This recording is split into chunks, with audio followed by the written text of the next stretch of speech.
comes of it. I am excited to see KNG getting that AWP in his hands as well.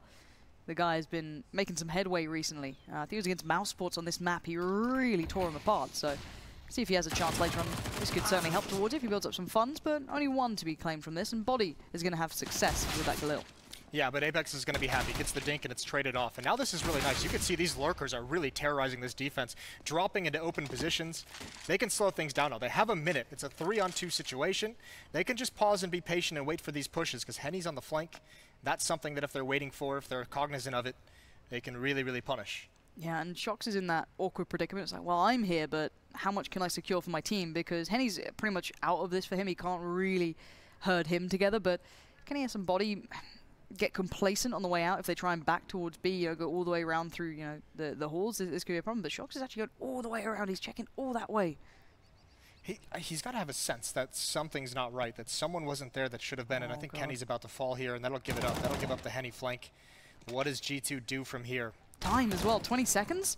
Okay, Shox has great success. That will at least open up maybe a small window into getting that bomb down, but timing is going to be a factor. Let's keep our eyes on Body here as he's going to be making his way through. Shox as well is just purely on the mission to ensure that no one can stop this. Everything else is on Body to get onto the site and get the bomb planted. 7 seconds, 6, done. Bomb down, and good after plant position. Shox going to stay up by the stairs. Body can play the site. Steel working back into this. He does have a kit, but no flashes, no way to slice these two apart. As he's going to head through towards the rock, check towards Coop, check towards that close right corner, check towards the close left. He knows he's working this out slowly but surely, unraveling that G2 hole, but one peek at the wrong timing, he can be done for. And it's Body to take the wide peek after Shox gets the spot. Great confidence in G2, great patience, allowing Shox to come all the way from the B bomb site, check the flank, get that one kill, especially after Kenny falls. And then they know, since Henny's the flanker, since he came from the B bomb site, it's more than likely wide open. Steel, he just has to gamble. He has to say they're either going to come A or they're going to go B, but I'm just going to sit here and wait and see if I feel any pressure, and it's the wrong bomb site. So unfortunate, but they're going to buy right back into this. Immortals not wanting to give it up after that early buy from G2. But they're at a severe disadvantage. Not a lot of utility on a lot of players, a scout as well.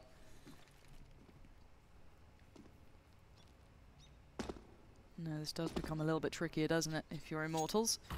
Got to be so regimented with the way you utilize that utility in your pocket. Otherwise, you'll be left with absolutely nothing by the time the hit actually comes. Now, G2 aren't in the perfect spot, but far greater than Immortals. Still 2 CZs up. I don't really doubt the UMPs on this map. There is a certain place to have it, and Henny with a scout, again, it's okay. But with that clock running down, time starting to dwindle, Immortals going to start feeling that pressure. And as crazy as it sounds, that's kind of going to start playing into the hands of Immortals, just because they went into this round and they were very bold. They didn't use any utility at the start to slow anything down. Now when the execute starts coming in, they can use those Molotovs to block off these choke points.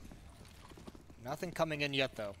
Yeah, Bolts is the first port of call. They have to commit for it, though, and Henny going to force himself out of it. And there we are, swarmed, outdone, overwhelmed. MBK will claim the shot, but still, the rest will soon to follow. It's G2 taking control in this round.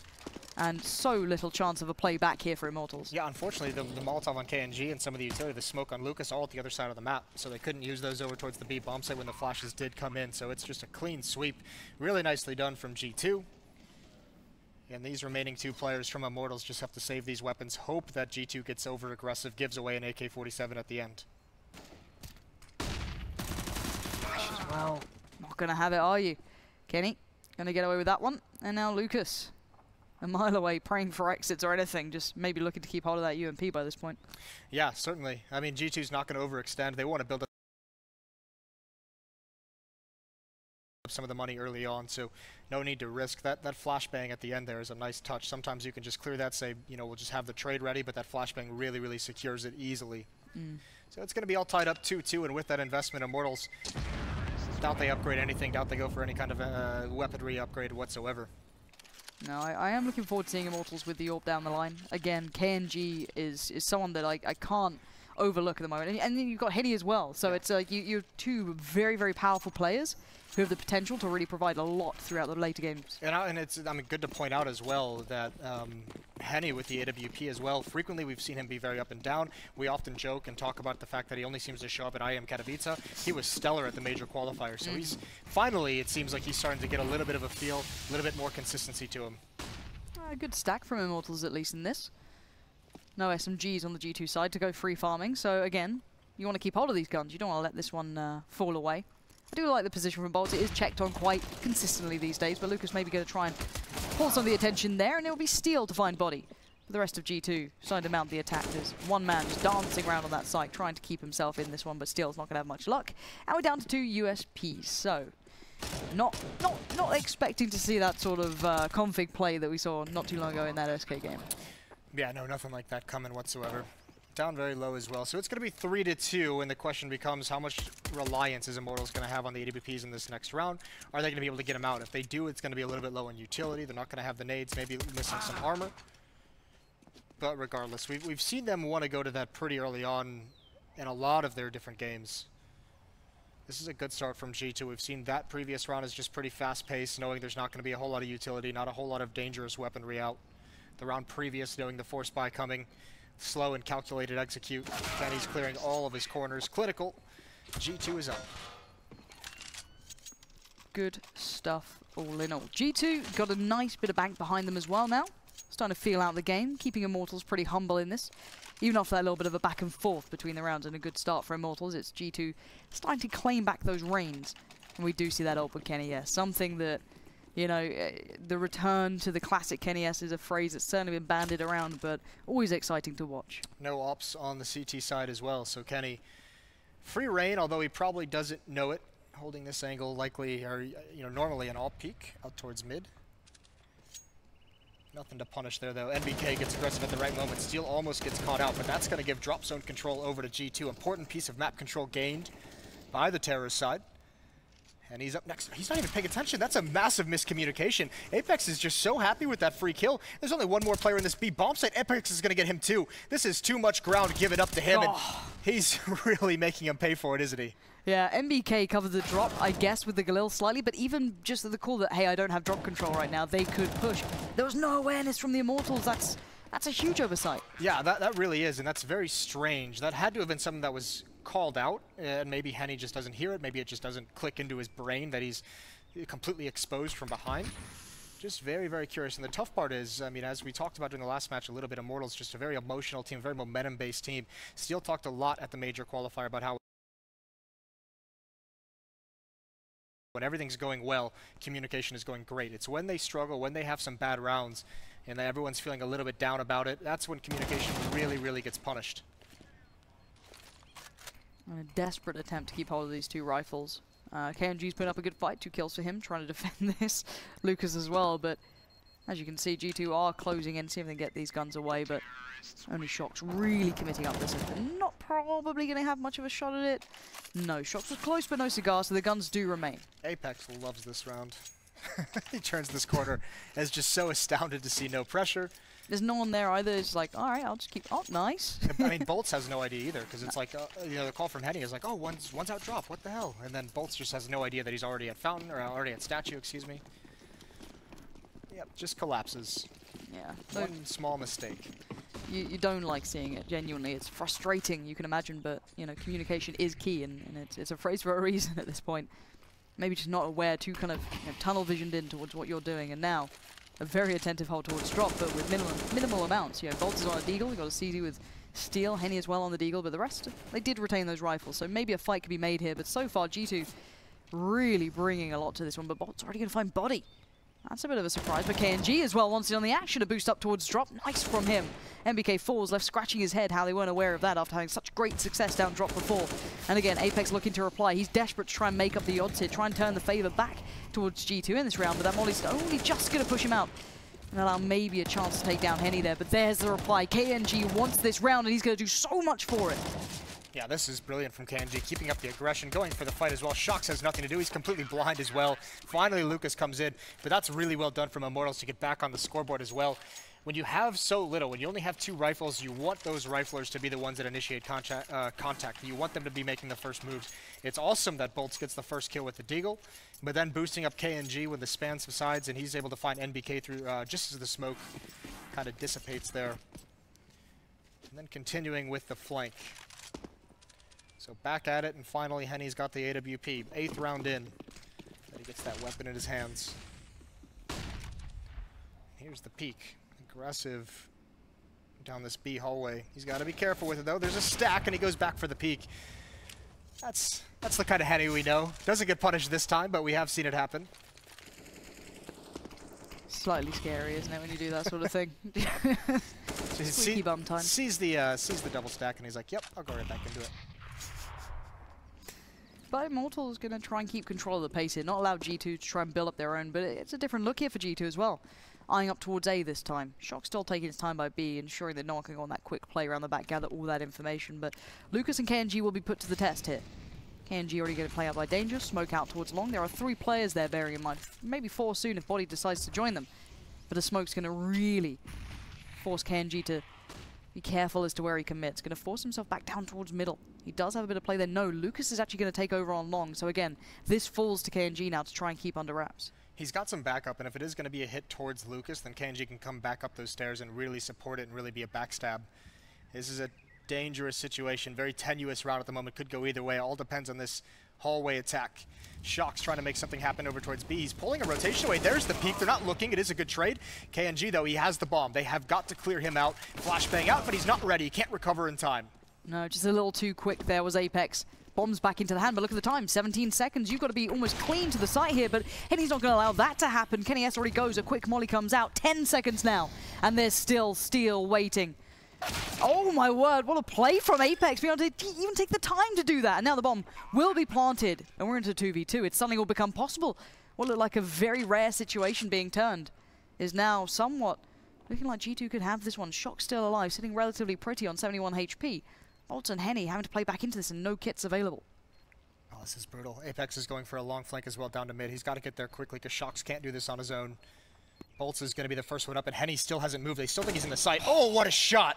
Clothesline. Bolts can't make it anywhere, and Henny's still going to go for it.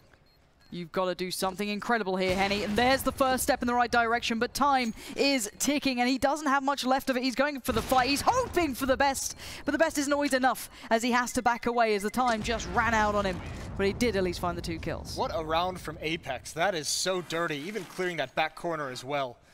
What a risky situation. You could see just...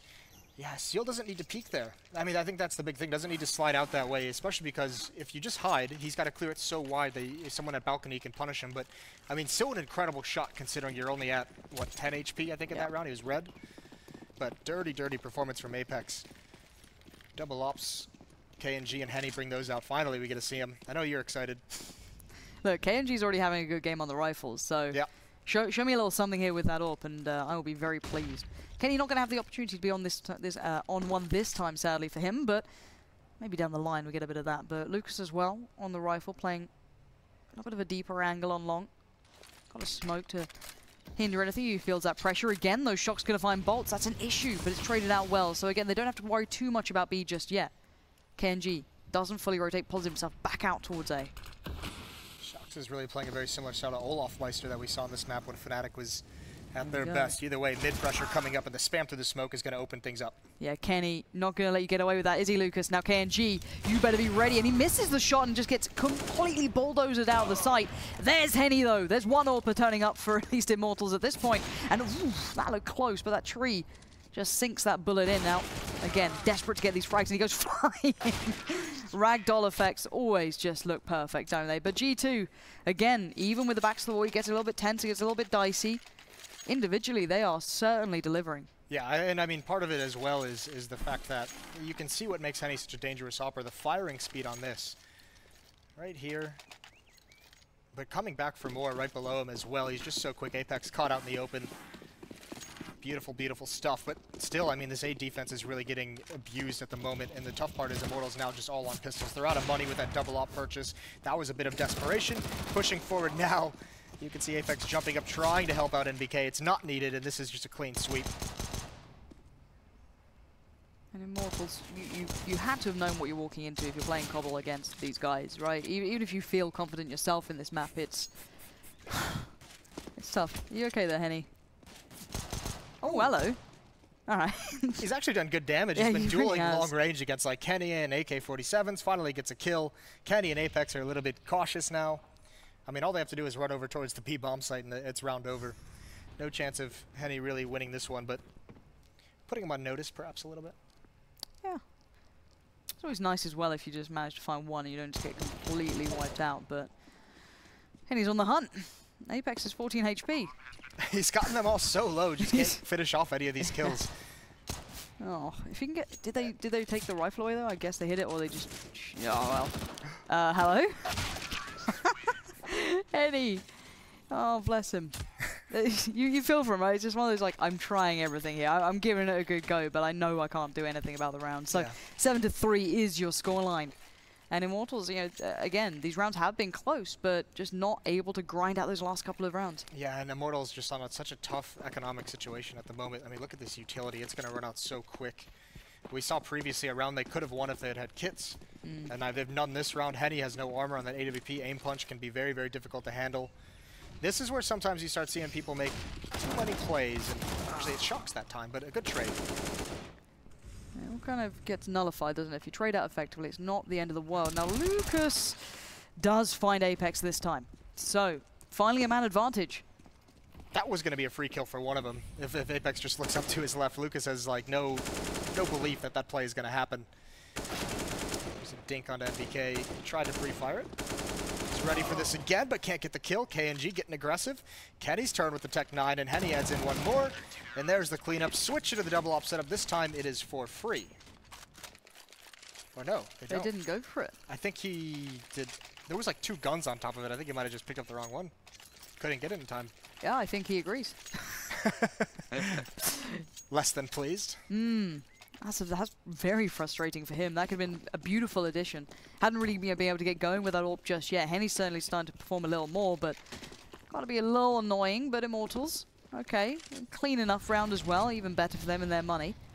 It's not a disaster, right? Because, I mean, as you said, he's been playing great with the rifles so far when he's had the opportunities to him. G2 again, taking their time on this one. Shox this time not going to go straight out towards plan. He's been playing it quite consistently, though. More impressive thing, you have your in-game leader on the other side of the map and you're still being incredibly effective.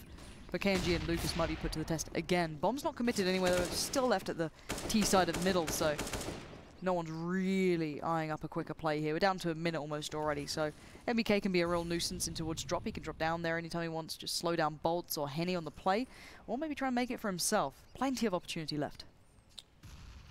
Risky position as well, and we've seen it. When does Shox decide to make his move? He's been pretty proactive at this B platform. He's used all his nades at the moment. Tough part is Henny is here with the AWP. That's over in the chicken coop, so perhaps realizing an AWP is still in play, doesn't want to go for it just yet. KNG close up. This could be the kill. Body right on the other side. It's so uncomfortable. He's not safe here and he knows it. Danger's the threat. He can't pick between which one's the right fight to take. He doesn't know the information we know. And he tries to decide on one and loses out. But Henny will deny Shox. That's important. That's quite big. And they're down to with only 28 seconds left. They have to commit on this hit pretty fast. If Lucas and Steel can just buy time, hinder, be a nuisance, this could still be important. Lucas, though, nade comes in, catches it to the face. And now they're still played in well. Takes the attention, does Lucas. And there comes the fight. Kenny, though, still going to be there. Still going to find Bolts. Down to 10 seconds. This is going to be running out of time. Surely Kenny and MBK going to have to do something incredible at this point. And it's just not going to happen. Kenny not going to find it. Lucas is the last line of defense. And he holds it well. He really is. But the hero of that run is Steel. Getting there just in time. Finding that one impact kill that gives Lucas time to readjust his positioning. And I mean, that's what kind of stops that hit from G2 as the clock is winding down. That one kill, it's the front line. It's the player trying to make the hit happen. Low HP, Steel gets that one. He's been so great for Immortals. He's a big reason why they qualified for the major. So props to him for stepping up his play recently. But there's just, I mean, this is it's a little bit interesting. I mean, you can see the thought process from G2 on this T side. They have NBK drop. They have Shox over towards platform. Both of them being quiet. Both of them have the ability, if they feel like they can make a move, they're the ones that are supposed to really punish the rotations, catch someone off guard. That time it was Shox trying to make a play, but Henny's there with the AWP to put it down. As we can see, Smith's in the background there, the one to be pretty vocal at this point, of course. Tactical timeout was called for G2 at this point, so again, maybe feeling it's time to talk things through, that the Immortals are starting to work things out. They have a bit of money beside them now as well. Not exactly building masses of bank, but they can at least get the ideal weaponry to a better degree. And on the other side, of course, G2's economy has been pretty much shattered at this point. They're down to bare minimum, but again, G2 maybe going to come in with a fresher idea into that next gun round.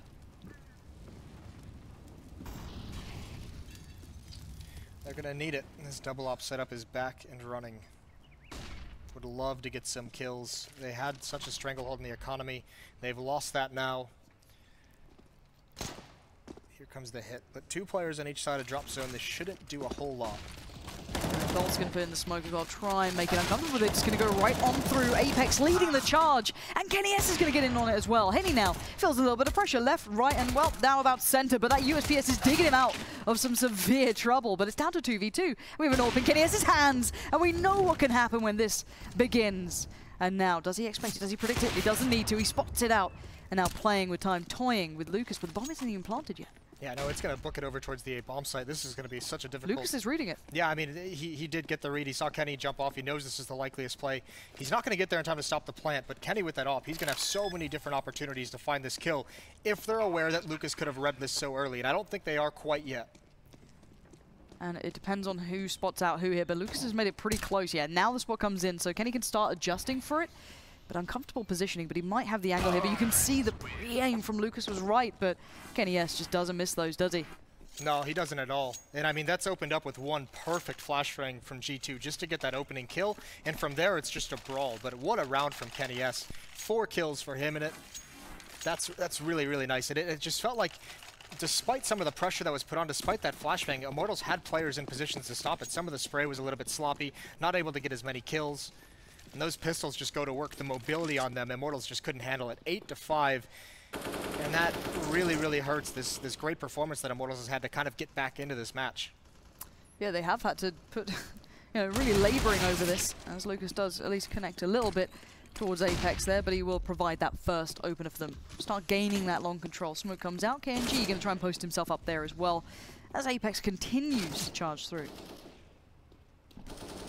G2's been mostly pretty good at clearing out all these kind of tricky corners, so I can't imagine KNG having too much of an impact outside of some Herculean individual effort. The smoke clears, he gets one, but he can't get away.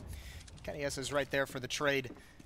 They can keep pushing forward onto the A bomb site if they'd like. They have 4 players here, so that seems like the likeliest of options, and indeed they are. Yeah, MBK the first to go up, does get a good step towards middle. Able to spot the door, kind of allow the others to, mostly focus towards that balcony area. But a couple of players have snuck their way through towards the side. That's being Steel there. Bolt's going to try and watch his cross, but this is so tough to handle for Immortals. They don't have much to play with. That's the problem. Henny, the one with the real rifle, is currently in T-spawn. So, again, it needs some sort of insane performance here. Good flash. I like the intention. Didn't quite connect. Timing wasn't quite there. Yeah, Henny's got an M4. This is now time for him to just save it, or maybe run up into the tower. But either way, he can't do anything, so just fall back. I don't think G2 is going to be going on any kind of mad chase. I don't think their economy is all that strong at the moment. No, it's really not. NBK is very low, Apex as well. So no reason this late to expose yourself to any kind of a situation where you might be deficient of something right at the end. Only 1 round left. So let's, down to that map, Vito. There's still a lot to be seen, of course. Another whole half to go, but you walk into this against G2, and this sits so well with them on such a regular basis. Is this enough for Immortals, do you think? It certainly is, but I mean, they need to, like we know from them, they need to catch fire. They need to get that that momentum running. They need to get that snowball effect, because that's exactly the kind of team they are. These ops need to heat up. The brilliant thing from G2 so far is with some of the critical rounds they've won, they've really hurt the economy to the point where those ops can't come out. They can't really catch fire. We've seen some nice rounds from Henny, but just round after round, there's not enough of it. No, and it's been pretty unrelenting from G2, as Sponge kindly said on Twitter. How do they win these rounds with just pistols? It's that one pop flash, isn't it? That one that blinds the player at rock. That was so dirty. He just eats it full in the face, and the player coming over to kind of gather up to kind of shore up that defense doesn't work out for him. This again sees the shadow. You can see the idea. The CT player gets the advantage of seeing the shadow 1 second before he turns the corner, so you can get the peeker's advantage due to it. But again, Apex is ready. It's the second time he's cleared that out. Yeah, and Apex living up to that, entry fragger role that he's so well titled with. He's very, very concise today. He's had a phenomenal game. I mean, he's not leading the way in frags or anything. I think he's only at 10, but I mean, some of the kills, the opening round that he gets that 3 kill on, that really just sets the tone for this match for G2. He's been great. Well, last round of the first half here. This could be a nice 10-5. It always feels so good when you end a half on that sort of scoreline. You start feeling confident. Now, bearing in mind, there's still a lot of threats on board here. Henny still has that M4. KNG, UMP to hand, gonna put KNG to work here. Apex does finally fall, but an instant trade back, an instant answer. It's Kenny S and it's Apex, that duo again, finding some work. And it feels like finally, like late in this half, look at this, they're just pushing through the smoke. This actually is just full-blown desperation from the Brazilians trying to get out quickly. Steals the next up with the CZ. Can't even, oh, it gets one, excuse me. MBK does trade it off. But it seems like some of these rotations for Immortals from the B bombs have been so slow because they're so used to having NBK and drop shocks peeking out at weird moments that they're so frightened of getting punished by that they're getting punished by the A bomb site just never having any backup for the defense. So a suffocating half for G2 in so many different ways. Yeah, rather brutal stuff from G2 toward Immortals, but a good first half for G2. This is looking like that map, veto process went very, very nicely for them. But there's still a second half to see. Immortals can recover. They need to start firing on all cylinders, however. Otherwise, G2 are going to run away with this. So guys, do stay tuned. We'll be back in just a moment.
to 5, G2 already turning up here, but it's the Immortals who have it all to do to turn this one around. They've got to build up into this, because G2, you can see them right there. They're not looking too flustered. Shox is just chilling out. He's like, all right, this is a nice half. I'm feeling it. Yeah, they're having a good time. Everything went according to plan. Nice little eco in the middle just to really put the cherry on top. It was good stuff.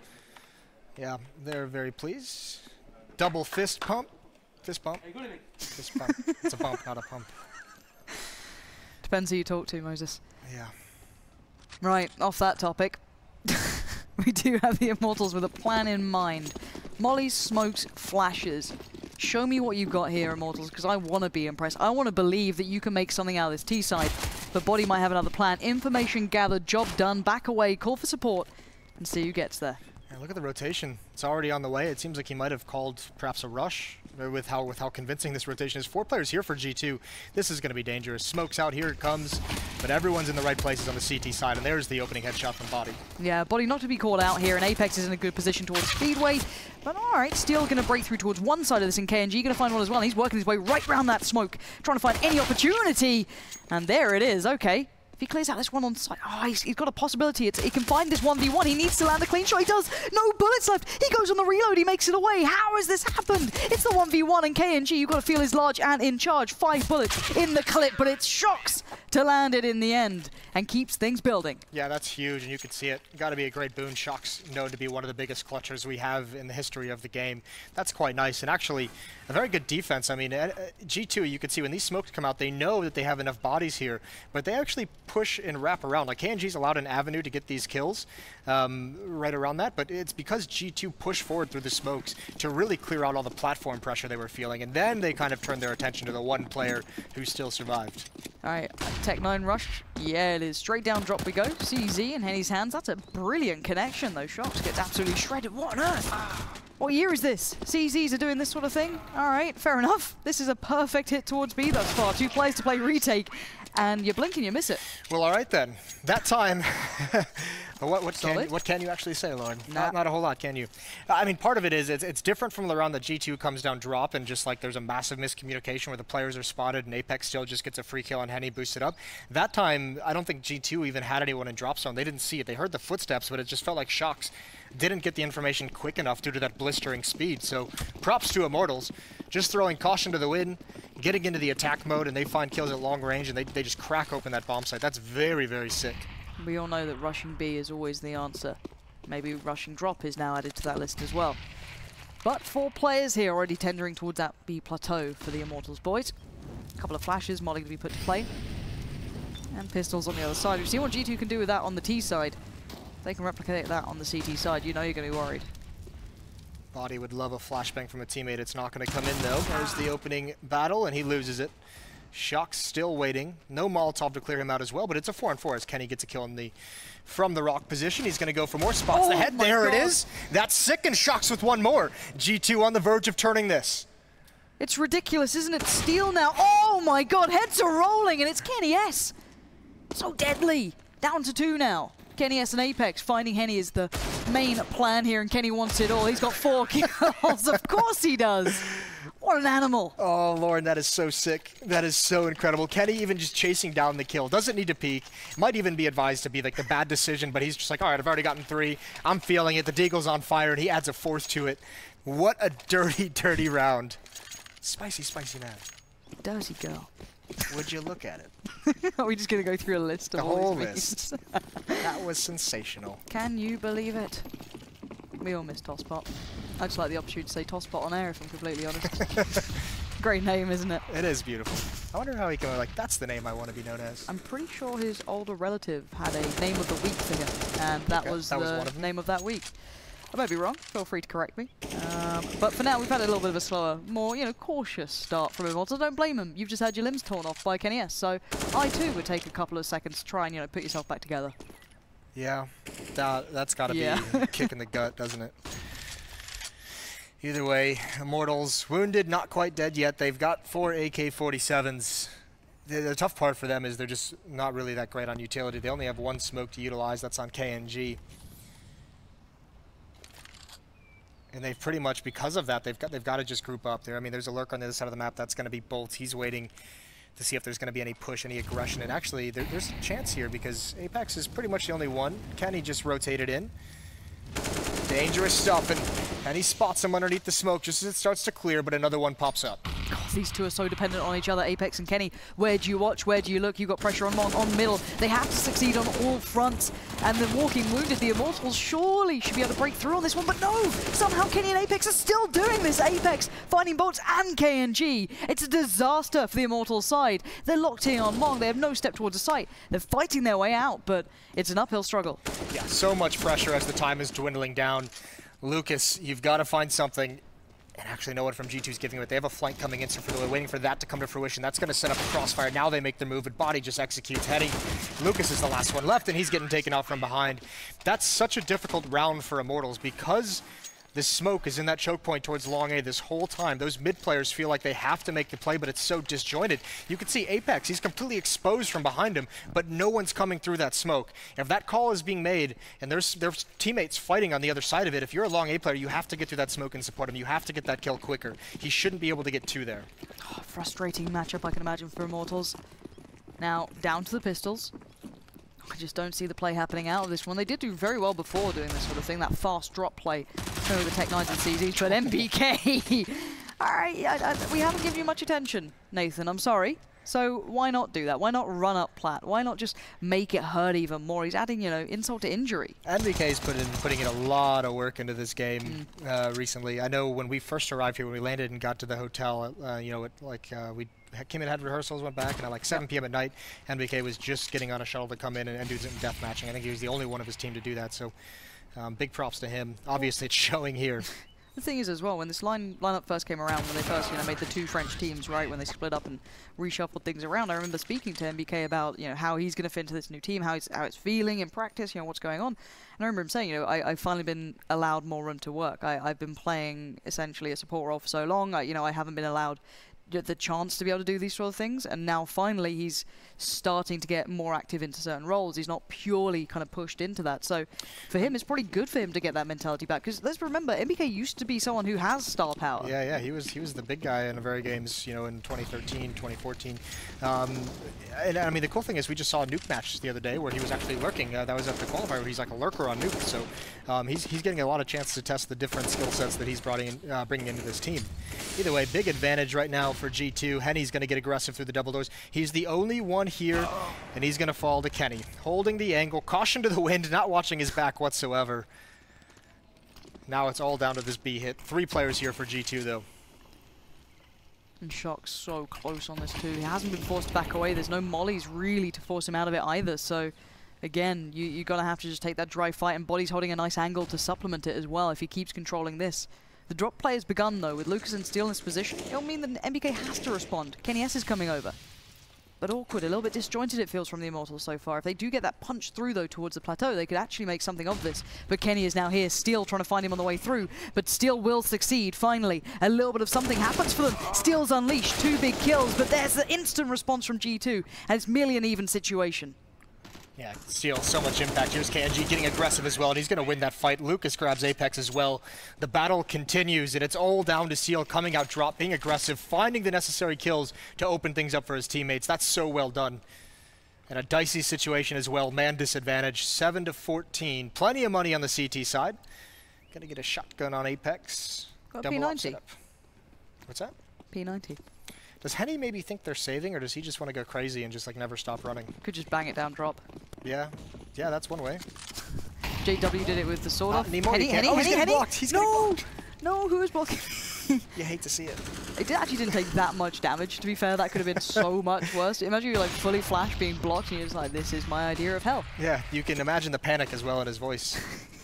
Please. Let me live. Steel, though, going to give it a little bit of an attempt towards drop, but MBK just outdoes him.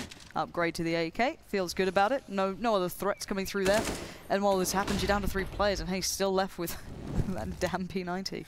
Yeah, I'm very curious about that buy if he thought their economy was just going to be gone and just wanted to use it to get in, but double op set up the other side of things. G2 busted out, and Shock's showing some aggressiveness around the smoke as well. KNG's trying to find something. Smoke clears, though, at the wrong moment. Body's ready for it. This is looking like G2 going to get on the map point, and it's going to be a reset. Remember that. I mean, Immortals just won the last round. They only had 2 players survive. It's not like they have any kind of wealthy bank behind this. So going to be in a very, very tough spot going forward, and all they have left is Drop and Henny with a P90. Look, I'm ready for this P90 ace. All right. Keep dreaming. If I dreamed of P90s, that would be an issue. Listen, there's a flank coming in as well. There's like a timing on this play. This is horrible. It's like watching this wounded animal trying to find help in any place it can, but it's just not going to go well, is it? Kenny going to find Lucas? There it is. There's a step in the right direction. The P90's about to just come alive. Bullets galore. Nah, thank you very much, buddy. I appreciate that. On to 15 we go. G2 1 step away now from clearing themselves from the Immortals. The body block. Oh. Ooh. He's thinking they go forward, Henny's thinking they go backwards, and that's what happens. I mean, that just shows, I mean, you want to talk about, we've touched on a number of times with this team, you know, there's big communication problems when things aren't going their way, and that just shows, you know, one guy's thinking no matter what happens, we're rushing down drop. The other guy's thinking, oh, if a Molotov's here, I'm not running through it. So, miscommunication in that pair at least. Yeah. This buy is beat up. Yeah, I'm going to get to see Shox with the ult maybe if they actually make it through that far. He's going to kind of play himself towards the site. You got Apex up close, attentive, personal, and then MBK is already here as well. Rotate-wise, they're very quick on these rotates, G2. Yeah, I mean, their defense has been extremely mobile, and that is a sick, sick HE grenade on the bolts. Half his HP gone. Yeah, this is, I mean, just a great read. Look at this. G2 already has 4 players here. Only one person. Shox is the only one today. Kenny's going to take the first shot and miss, but he's got plenty of opportunities. He's still missing, though. Lucas jumping off. That's an easy kill for Body. There it is. Kenny finally getting one to land. Couple Tech-9s respond, though. Still under pressure, and he's going to come right back into it. Yeah, Kenny is unrelentingly holding on towards Plat, and there, with the final man to fall, it will be G2 to secure another step in the right direction. It looked like a questionable choice of map at the start for the Immortals. You'd hope that maybe they had a plan in mind coming into this. But G2 look a little bit on another level right now. Yeah, they really do. It's a map that previously has been very good in the wheelhouse for Immortals, but it's been some time since they've looked that intimidating on it. They drop it big here. Could never get the economy rolling in the first half for those ops. And then G2 just closes it out very, very nicely. Clinical on the CT side.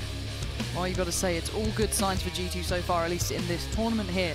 You've got some individuals turning up that you want to be seeing, and for the Immortals, they need a couple of those guys to start turning up, providing what we know they can. So guys, we are going to go to a break, and when we're back, we'll be joining the analysis desk to break that one down for us.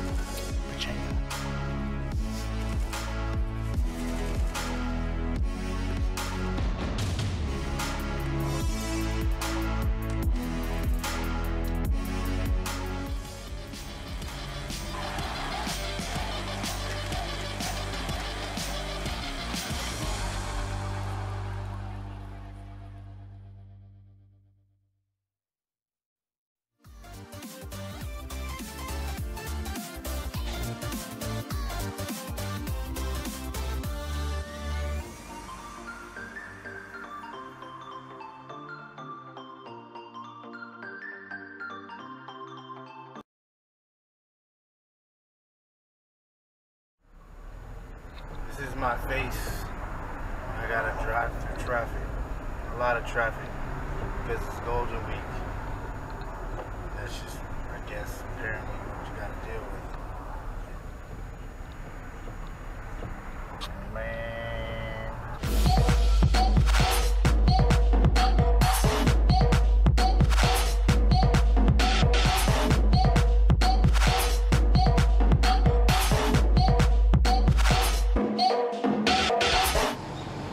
Here in Miyazaki to check out Takachiho.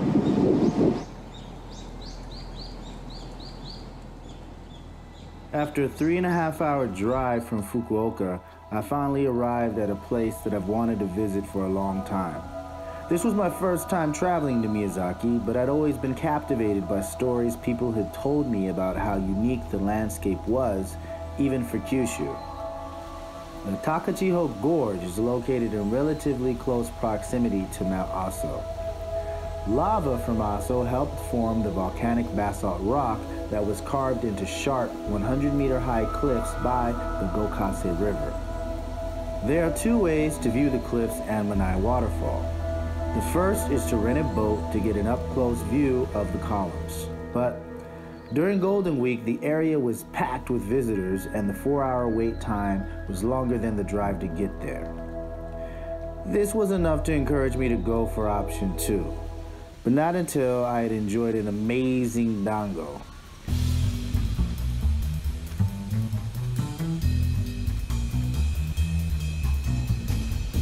After fueling up, I went with the more practical choice at the time. Hiking Takachiho allows you to get a good view of the wildlife and plant life of the area.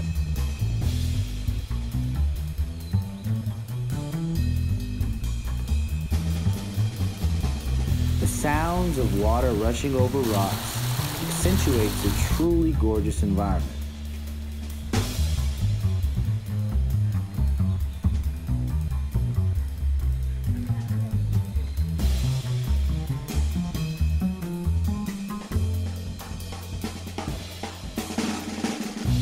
and before heading to my bungalow in Gokase, I took a moment to appreciate the view before getting drunk and going to sleep. I'm Javi with Feel Fukuoka. Thank you.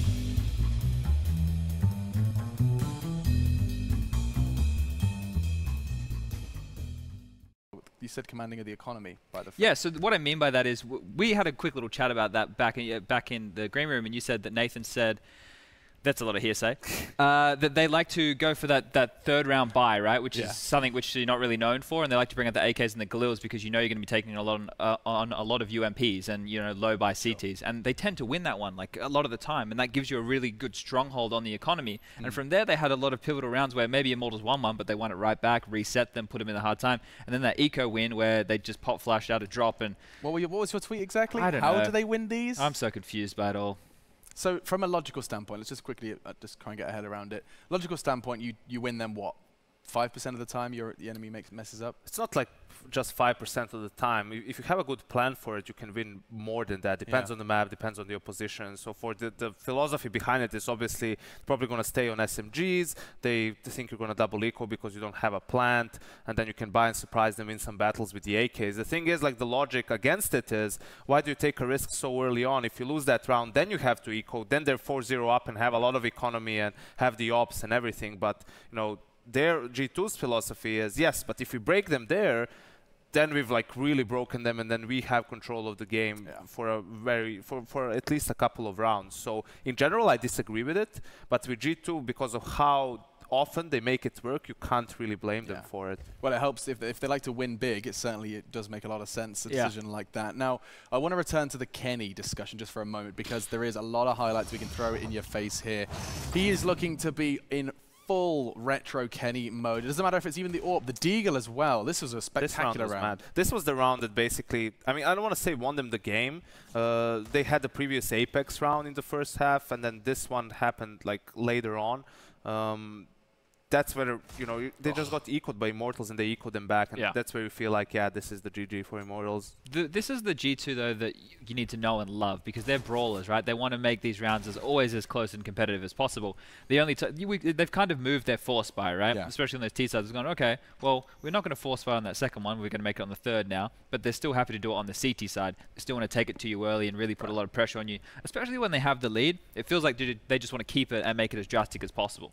It's fun, though. We found ourselves talking about Skadoodle, Kenny, and Guardian, which have been usually painted in quite the negative light in the last couple of CSGO tournaments. Not today here on ESL 1 Cologne, though. Another man that caught your eye, Yanko. Now, you selected a particular clip. You want to just talk us through a bit of Apex? This was a very strange round. Like, again, pretty early on in the game, in the first half, where Apex just jumps down drop. They have control of drop, and Immortals were in a weird rotation because they just boosted a player up tree, and then the second guy was supposed to go platform. And in all of that commotion and rotations, they just completely forgot about drop. You can see Apex gets one kill on the player in the back. They move the third player towards A, probably trying to make a blind read. He gets the kill on the second guy and the third. I mean, the round was over even before that. And we always talk about Apex, how he doesn't have very good stats, how he's like the entry fragger of the team and so on. But we always have that caveat where we say, if Apex has a good game, that means G2 is probably just going to run away with the game. Because if he just goes in and gets 2 or 3 kills like this, ends the round, at the very, very start, it's going to make it so much easier for G2. Is that an exaggerated version of when we say find the gaps, find the holes? Or is that something that's a mistake, flat out? There is a mistake there, but he obviously found the space, right? But the thing in that situation was no one else was close to capitalize. You saw he just actually had to kill everybody on his own before anybody else from his team was even in the bomb site. When you do that stuff, most of the time you want the teammates to be not too far behind. In this situation, it's just along the lines of he's felt it, he's got in there early, no one's facing him, no one's throwing any grenades at him, he's just going to see what he can find. And 3 frags. I'll take that any day of the week. Yeah, and another win under G2's belt. You saw Shox' tweet, of course, popping up on the screen as well. Very happy to have a 2 in the win column. We'll see who else is in that category as well as we bring up the schedule and the standings. First of all, though, what's coming up? Who else is going to be battling for a spot? First of all, you can see we get Fnatic versus FaZe. That's something that in the pre-match yesterday, or rather, excuse me, the closing segments of yesterday, we talked about just how exciting that one could be. NIP versus Mouse Sports. 2 teams 2-0. Two teams that have also been under a lot of scrutiny from themselves as well as the community and what they're capable of, but one of them will be locked in for those playoffs by the end of that game. And we have Liquid OG. Again, one of those teams, both equally as scrutinized, perhaps Liquid less so, are going to be battling for a spot in the playoffs as well. It's been a turbulent adventure so far. You can see the standings as they are currently. This is your 2-0 gang, and if you do go ahead and continue through those standings, you'll notice G2 have gotten 2 alongside SK. That's it. 2 wins for SK and G2. We call them the big 3. A trip and a stumble, but back on track, Chad. Yeah, and it's good to see them recovering because obviously we want them in the playoffs. Like whoever's going to come and play the best brand of Counter-Strike to get out and into those playoffs, they deserve to be there. But it would be a shame if we didn't have the likes of FaZe, SK, G2, maybe even leaning towards like a Fnatic and Na'Vi. They're looking, they've got things sorted out to some extent, so they're always exciting to see on the stage. Absolutely they are, but there is some big names in that 2-loss category that we'll be talking more about when we get to them. For now, it's time to see what Fnatic and FaZe can do as we do head to a short break. It'll be the Swedes battling versus FaZe. FaZe have made playoffs in every single game, for every single tournament they've attended so far. Looking to battle for that grand final finish. We'll find out as we once again venture into another game of Counter-Strike after the break.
Be focused. Be uncompromising. Be the best and never hold out.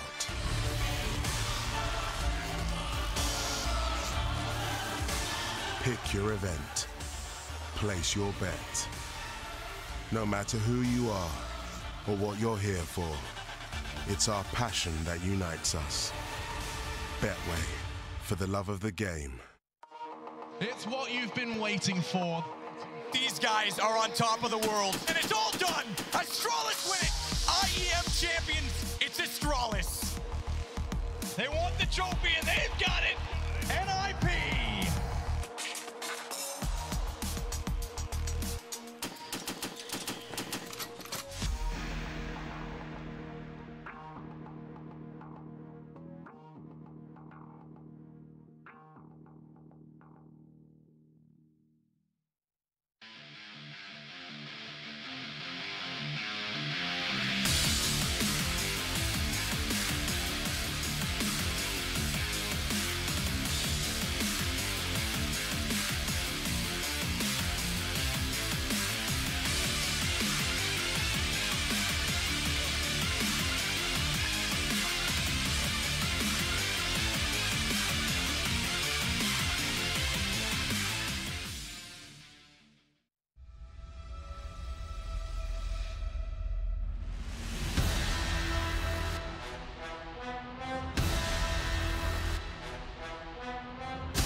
spune du-te la doctorul X că el te face bine. Dar ce e doctorul X de unul singur? La Ponderas X e echipa unită care tratează fiecare casă împreună. Sunt medicii din centrul de training și toți cei din spitalul unde vii cu încredere. Dacă există un X care te face bine, la Ponderas X suntem noi toți. Singurul spital românesc cu 3 centre de excelență recunoscute internațional. Regina Maria Ponderas Academic Hospital.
We have got an interesting one for you. Two teams profound and known amongst the Counter-Strike scene community and our analysts as gods of the game in the aim department. Now, Fnatic, of course, the individuals that used to go ahead and spread their wings across servers and making themselves a force to be reckoned with and feared across Counter-Strike. And now FaZe seems to have taken the helm from them. These guys, a band of individuals from different nationalities coming together, and it's the individuals under Karrigan, the Puppet Master, newest addition to the team, who's been making them rock and roll. Quite the record they've had so far, Yenko. FaZe, we'll just touch on them to start things off.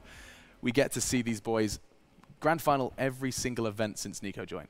Absolutely, which is an incredible feat considering the competition we have right now in the CSGO scene. And fortunately for them, only one win out of those 4 tournaments, but nothing to be ashamed of. They also had a big break ever since IEM Sydney, more than a month, so they actually had time to iron things out, change their strategy so that, you know, people can't anti-strat them as much and so forth. And obviously a team filled with individual talent, but, you know, I still think they have a decent amount of structure. I don't think they're comparable to how Fnatic played last year, or even how they play right now. No, absolutely. It's just the talk of when you try and find a star within FaZe, it's more notable and more difficult than it was when Nico was perhaps playing for that of Mouse Sports.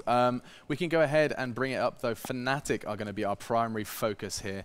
Let's go, Chad. Let's talk about those boys from Fnatic, and you get to see some of that play, some of those faces of the individuals that really did perform. Yeah, I think one of the biggest topics for Fnatic is JW, and the fact that he can be an X factor for these guys, the amount of room that he can make, the sporadic plays that he does that allows the other teammates to either, you know, capitalize on the room that he makes, or gives them a chance to take things a little bit easier. Then you've got Dennis right there on your screen. He's the pistol master. We keep saying that time and time again. I think he might have some challenges in that area in a match like this. Yeah, there's so many good aimers in this game. Flusher, he's still in the in-game leading, but there was actually an interview with him recently where he said that he thinks Crims is doing, well, he said Crims is doing more of the calling, or maybe some more mid-round calling, which is interesting. And I think, you know, Crims is a passive player. We call him like a rock, that kind of guy, and that means he might have more time to see how the rounds are playing out. He's not really the one doing the entries. And then Olaf, obviously one of the greatest players of all time in CSGO.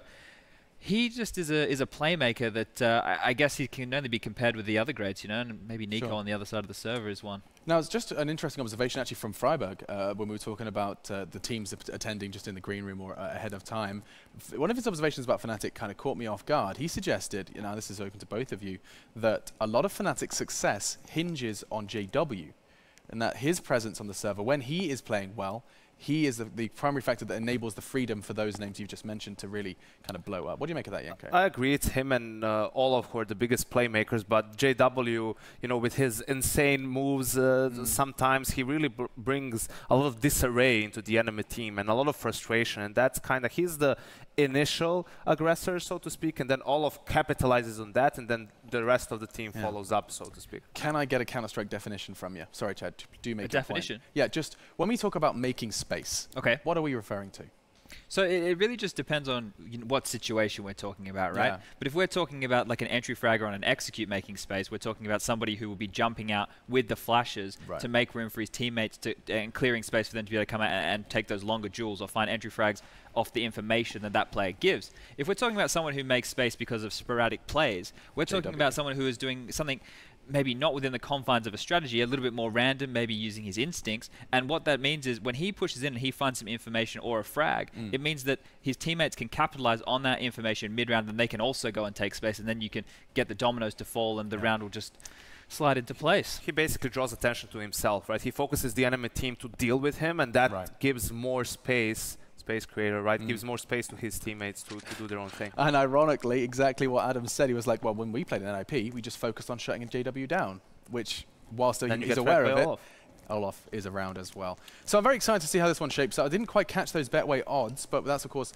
one of the sponsors here. It looks like they've given, FaZe quite heavy favourites once again. I mean, justifiable after we've just mentioned their record, Chad, right? They're clear favourites for you? I think they should have the upper hand in this matchup, but they're going to be coming off a disappointing loss yesterday. So it's going to see if they can bounce back. We know that, it seemed to me anyway, that they had a really tough time having a long break.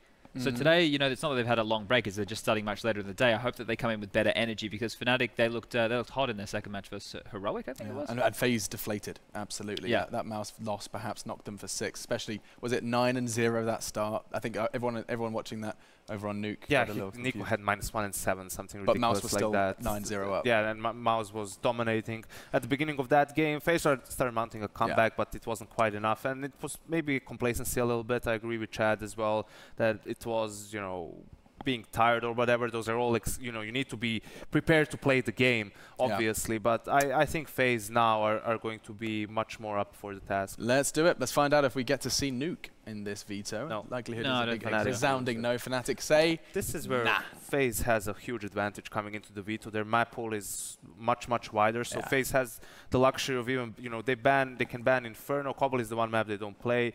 They can ban Inferno and ban Mirage, and that really kind of narrows the pool for Fnatic. They are only left with Train in that case as a map that they do play, but you know, so I think FaZe it's one of their strongest maps, right? So we're probably going to end up on something like Inferno, and FaZe V2's Inferno. Overpass. You end up on Overpass. How many games did it take? 22. Quite a few. 22 maps of Counter-Strike to find Overpass in ESL 1 Cologne. But we do get it, and of all the teams, it's FaZe Fnatic.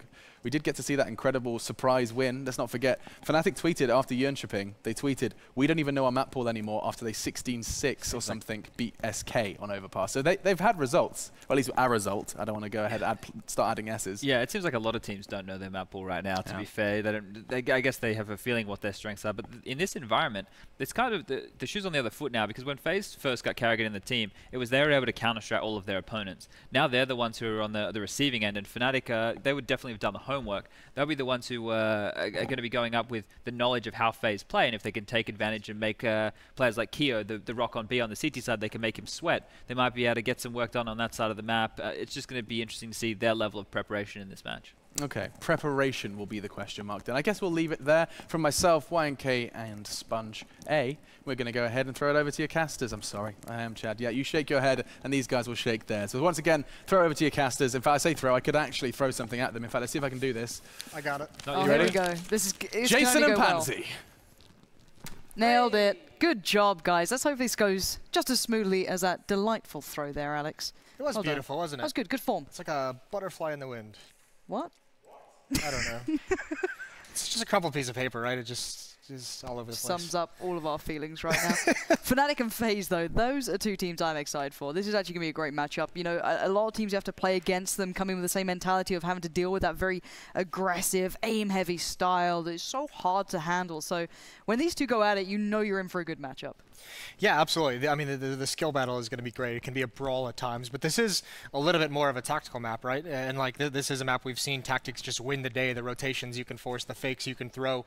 A lot of. I mean, they talk a lot about space, about making space on this, and that's what those tactics are designed to do, to allow someone like Olafmeister, someone like JW, just like one crease in the defense at the wrong moment, and those guys can create everything for their squad. So it is going to be a little bit of a test, I think, in that regard for Fnatic, because FaZe has Kerrigan. They have the experienced in-game leader. They have the guy who's experienced on this map, and he's had very good teams on this map. So quite dangerous to see how that skill is going to match up when you combine those tactics from FaZe. No, it's a terrifying prospect, and I think I wouldn't want to do it. No, I don't think many people would willingly walk into this, but you've got to pick your battles, don't you? So for FaZe, I think I'm hoping that we got a bit of a skewed view of them in that game yesterday. I hope that's not the FaZe we're going to be seeing coming forward. I don't think it will be. This has to be a new look for them. No, I mean, just to touch on that quickly, it is incredible, like incredibly difficult how you have to be focused for like 2 hours during a 5 overtime game, warming up probably 2 to 3 times and still maintain your focus going into the match. And now here, obviously, they know exactly when things are going to start. Everything's been going well today, so FaZe should be on point as they come up these stairs, but it's Dennis finding out all this information, hearing the footsteps behind him as well. They're not going to check that. He's going to get one shot. That's the bomb as well, but there's the trade.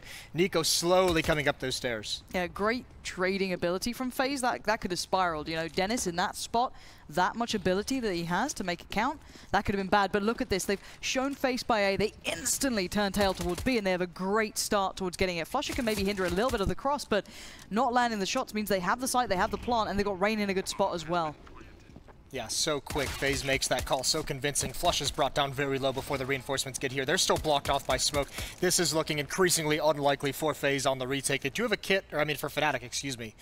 They do have a kit on Crims, but they have no avenue to get back into the bomb site. No, such great after plant positions initially. I got to give credit to Rain as well, just barreling straight through to get that sort of spot. You'll be checked on, but you're the first warning system. You take the attention, you allow the others to play back into it, and Rain's going to take the fight eventually.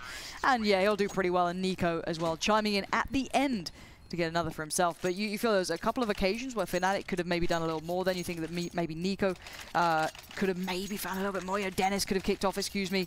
He was the player pushed up by Fountain, but yep. You know, it was dealt with well. FaZe looked good, really quick on that playback through towards B. Well, that's the thing, knowing what kind of information you've given up, right? I mean, Dennis sees everyone. He sees the bomb. He sees 3 to 4 people over towards bathrooms. You see the rotation coming from Fnatic, and FaZe just runs down the connector, runs down those stairs, throws the smoke immediately, and get into the bomb site. And it's so quick. There's no time for Fnatic to get the information that they've been fooled, and even for them to get back into position. So it's really, really well done from FaZe. Those are the kind of fakes that you can throw on this map that are going to be so deadly in the gun rounds. Yeah, FaZe thus far coming in with a very nice approach. First round though. Straight onto the rifles though. Look at this buy. Oh, look at it go. Dennis connecting nice. So cleanly towards Kerrigan, able to back away, doesn't give him much up. It might play in JW here. He's very isolated, but he only has a CZ anyway. So you kind of want these situations. You want Dennis to take a little bit of the attention. You take the swing, but no, Nico's not going to allow that. He's going to get one right back. Yeah, the equalizer. And more importantly, that's cleared out bathrooms. So denial of information for Fnatic on the defense.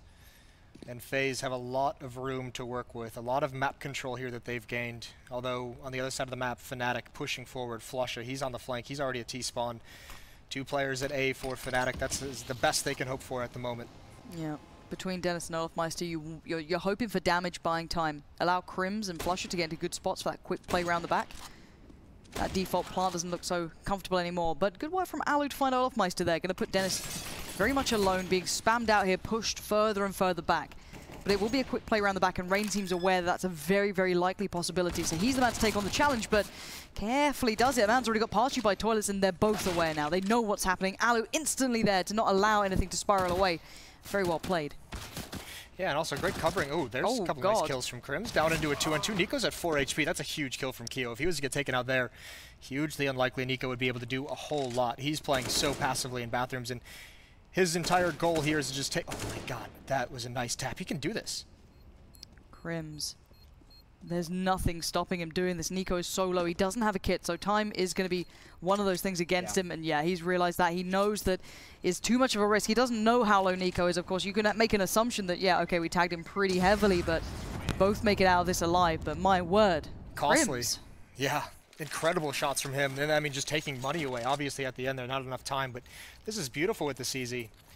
Baits that second player into a peek, gets the first kill. Quite nice. Alu can't do anything too quick. Yeah, Alu just made to do the splits on that. 2-0 FaZe. Not exactly clean, not what you dream about. It's not your ideal round, of course, but you get what you're given against Fnatic. You're never going to get away with everything. And you certainly know it when you play against this lineup. They have so much firepower as well. They can always make things quite interesting, even no matter what the buy may be.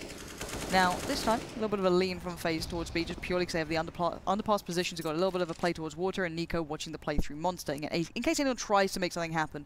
And Karrigan incredibly passive over by Fountain. So again, wait and see if Fnatic make a move here. Nothing quite yet, but they certainly do have some information. JW is coming down the stairs, so 4-player stack over towards B. JW's got him boxed in. It just is a little bit unfortunate. This is a round where they just don't have a whole lot to fight with. Bomb is all the way in T-spawn, so no even real idea of executing, of committing to this hit. Over a minute left. They're waiting to find out where this AK-47 is, and there it is. Now it's spotted out. Keo knows. The reverse span coming in from Crims. He's giving it away, trying to do something, trying to create something for his team here. For Fnatic, you're just always on the receiving end, aren't you? You can't make moves here. You know you can't. You're kind of done for a little bit. Crims is going to try and make something happen, possibly for himself. But again, you're just hoping at this conjecture. But all right, Flusher with a CZ. This feels like, you know, Fnatic of those times when the CZ is the thing that's doing a lot of the damage. But Flusher and Crims starting to read the play well. Going to get towards that A bomb site as the smokes start to plume, and the bomb will be escorted through. Karrigan looking for that plant. Flusher goes for a little bit of a tap. Nothing there though. Yeah, they had the read. It was just a little bit, just a couple seconds too late. Couldn't get back to get in front of the smokes and maybe get lucky with Crims creating something. And he's just fallen now. I think Flush's only mindset here is get the AK-47 and fall away. Dennis has one of his own that he's going to bring into the next round. If he could bring two, that'd be great. Alu's on the hunt though already. I don't think he's going to clear this. No, it's a tricky position, isn't it? And Flusher knows he's up against it. You've got Rain hunting him down, but awkward positioning will allow that to happen for him. Don't really, I guess an SMG is something, but it's not exactly what you were here for. No, not at all. Here it is though. Alu does kind of check it, but it's a little half-assed, and Dennis takes him down. So 3-0, that's quite nice. The cool thing was FaZe, I mean, they had so much presence in those sewers, right? That they just kept up that presence. They kept up the spam, and you could see Fnatic didn't want to rotate back because there's still the potential that the hit's going to come in, and they're kind of dedicated to that gamble of having the stack of having 4 players there. Eventually, when FaZe readjusts over towards the A bomb site, it's just a little bit too late. So great presence kept up by FaZe, even though you lost a couple players. But going into this first round, Alu's going to have the AWP. It's all rifles, no snipers on the Fnatic side. And we know that's a factor. They love those double ops when they have the opportunity to go for them these days, especially on that CT side, of course. And a big presence towards underpass. 2 players, at least initially, were here. JW supporting Olaf Meister, and Dennis over by those Guardian stairs, if you must. Now, we wait and see if FaZe check this one out cleanly. It does get a little bit tricky at this point. Got to get past 3 players here. Again, if something's just a little bit out of whack, they're not quite as concise as they'd ideally want, things can spiral. But Dennis so far playing this smartly, doesn't want to give away too much. He has to be careful not to get touched by that molly. Even the sound cue of that could give away a lot. It's the stack and stairs. This is where it all is. JW wins that battle. Olaf wins one of his own. That's brilliant. Early kills for Fnatic. They've got a huge advantage. A 5-on-3. Alu, though, he spots him out. That would have been a great shot to hit. That would have helped out immensely. And FaZe is pretty much just booking it towards the A bomb site, trying to beat the rotations. Well, they've done pretty well on that. There's only Flusher who's really in a spot instantly to hinder this. Dennis now can come in with something. You can see Flusher trying to commit, trying to make it stop. But there's no stopping it. And now bomb planted. A little bit of an awkward predicament. Dennis, he can make this one uncomfortable, and he does. It's Karrigan to find Dennis, though, in the end. Quickly evening this one almost back out, but there's only 2 players standing FaZe, but they do have that bomb plant. Time is ticking, but Olaf Meister instantly gets in there. Karrigan goes away, and now it's just down to Nico. The 1v3 bomb is planted, no one's on the flank. So all eyes train towards this direction. Smoke comes in, they're on the bomb. And I don't know how much of a shot Nico's got on this one. No, time to back away, get that AWP, and give up the round. Yeah, smart play from Nico, just realizing it's a lost effort. And because the round was so hectic, because it was a 3-on-5, FaZe just had to plan on the other side of the boxes. Once Nico remembers that and recalls that, he just books it.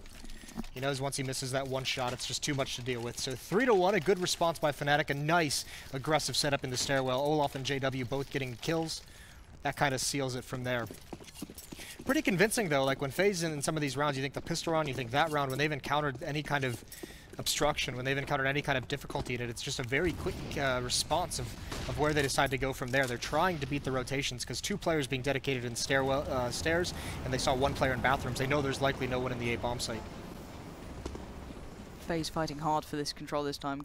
Give me some route of being able to rotate. Give me something to play with here, and they've managed that. Rain's going to be in there now, playing it through with Carrigan. This is where you see the result, though, of some of those the early economic losses. You know, that one round, Fnatic takes it down to just a 1-on-1, and I think at the second or third round, I mean, you could see 2 Tech 9s at Galil as well. Not a whole lot of utility, so some past mistakes coming back to haunt FaZe, at least in this round.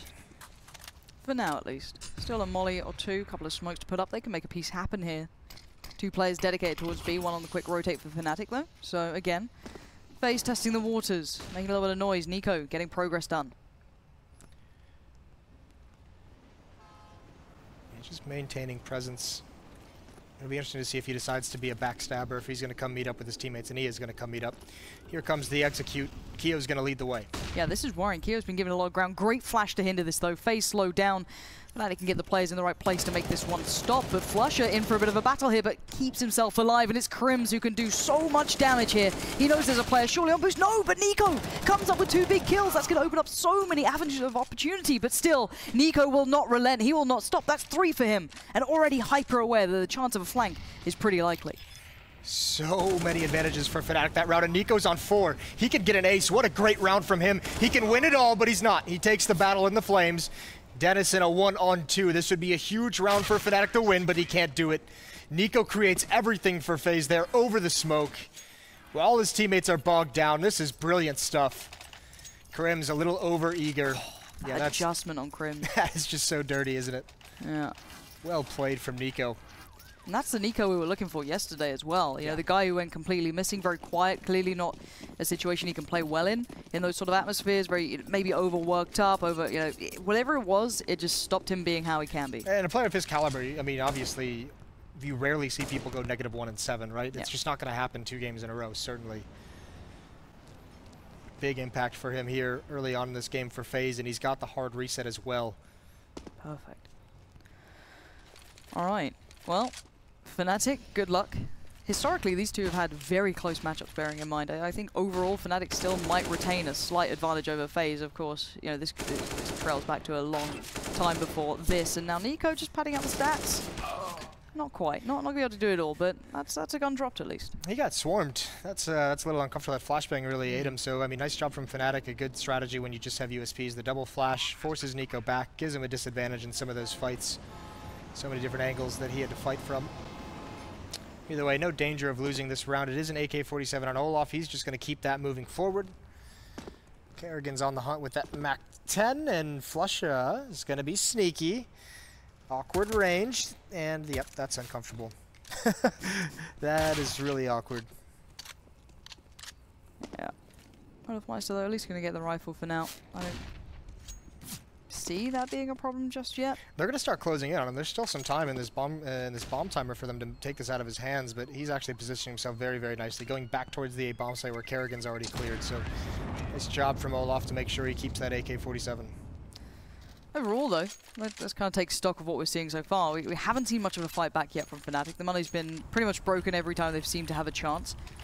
Again, though, we are seeing FaZe now building up money, building up funds, and this buy. They've gone on the kind of, I guess, the lesser buy here. If you force buy fully here and you lose it, that just, it almost is like this half is just a win away, a FaZe win away from spiraling out of control. So they've gone a little bit of the conservative route. Yes, they're likely going to let FaZe get up towards 6. They're still dangerous. But at least the next buy will be more secure, and this is very fast-paced. Kerrigan leading it this time, leading from the front. The general at the front of the army, and actually great trades from Fnatic. Yeah, Flusher having success on short is massive. Now they have no support. The flashes are perfect as well. Of course Fnatic win this one. Why wouldn't it be Flusher with a CZ? Do you not remember this, man? Jesus, the things he used to do with that gun. Now Alu, 1v4.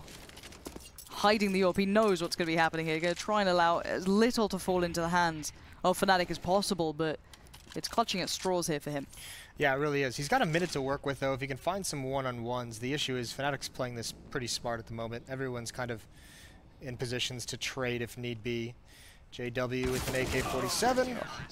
He's going to finish things. So 3 AKs salvage, could be 4, so that's going to be great. All that Fnatic really has to invest in this next round is the AWP. So now, I mean, because of that decision to just do a half buy there, the money balloons a little bit. Great counter flashes is like the really, that's how this result comes about for Fnatic. Everyone blind, you can see there at the end, Kerrigan and Keo had no chance of recovering. You almost say Teemo. I don't know what I just tried Are you thinking of League of Legends or Dogs? which one are you going for here? But 2-5. Back to the Rift we go. Kerrigan suffering down on the Tech 9. We do have that AWP up. So now JW maybe can make his entrance into this game. He's been not exactly quiet, I wouldn't say that, but he hasn't had an opportunity to shine just yet. Dennis already pushed up towards Party. And again, FaZe wanting that underpass control, and I cannot blame them. Well, this is an awkward position for Dennis, all timing, and it's not with him there. Easy kill for Kerrigan. Too easy, some might say, and Olaf's going to fall all the way back.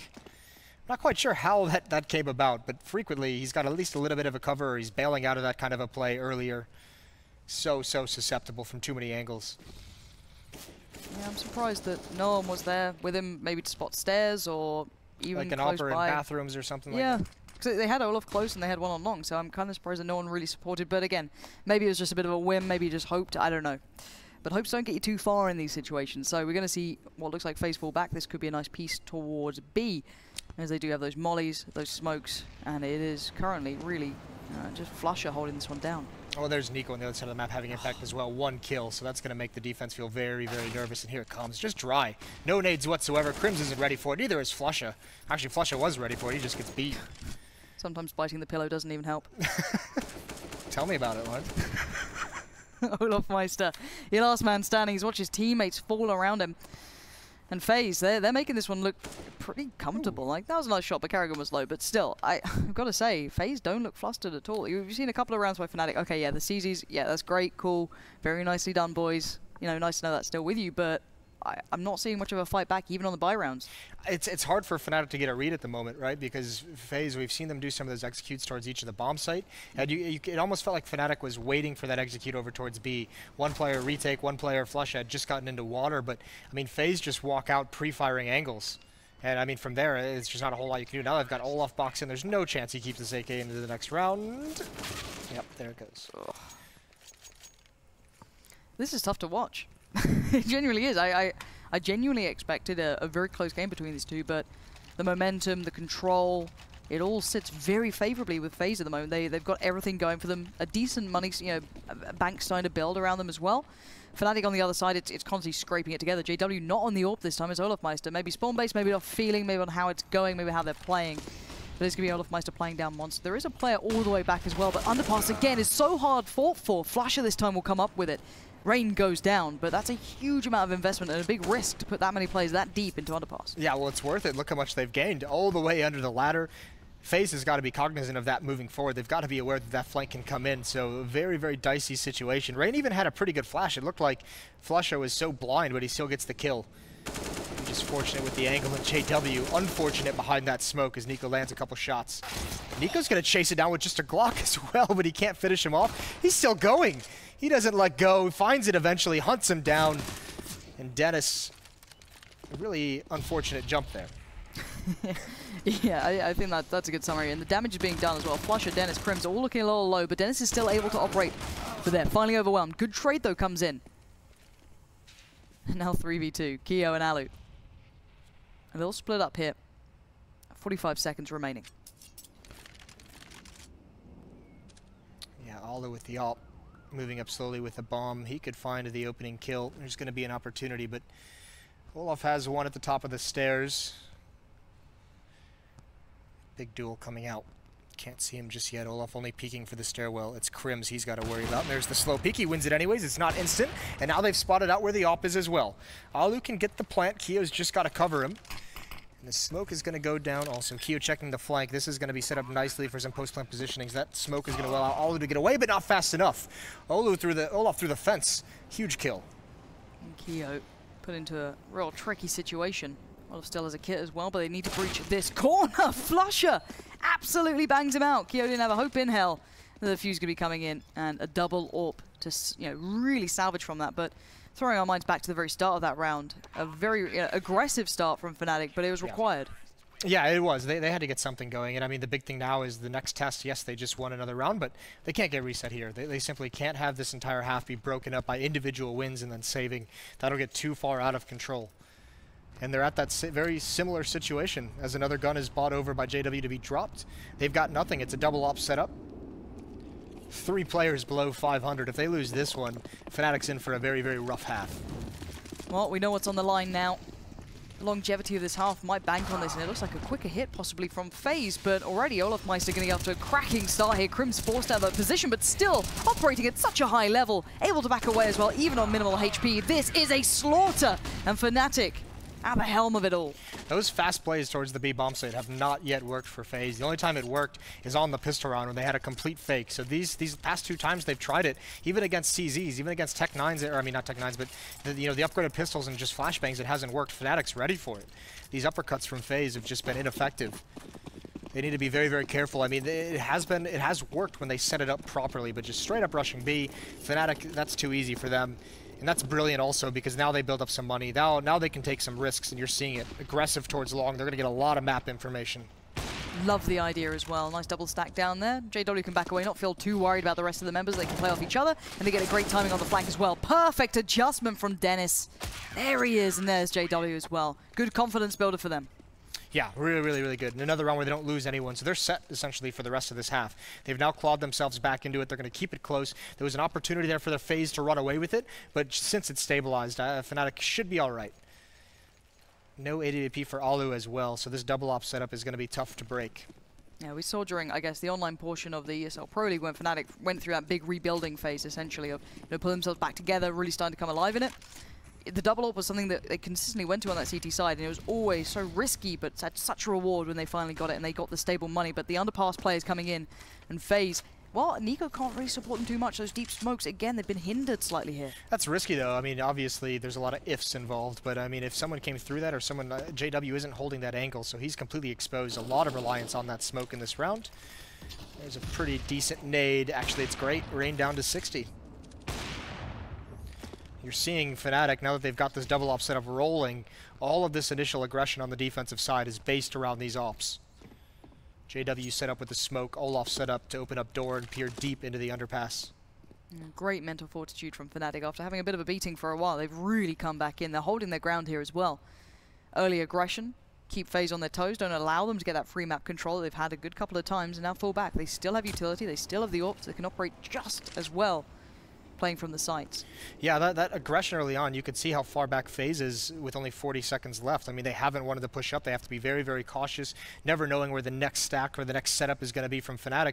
They're going to start running out of time.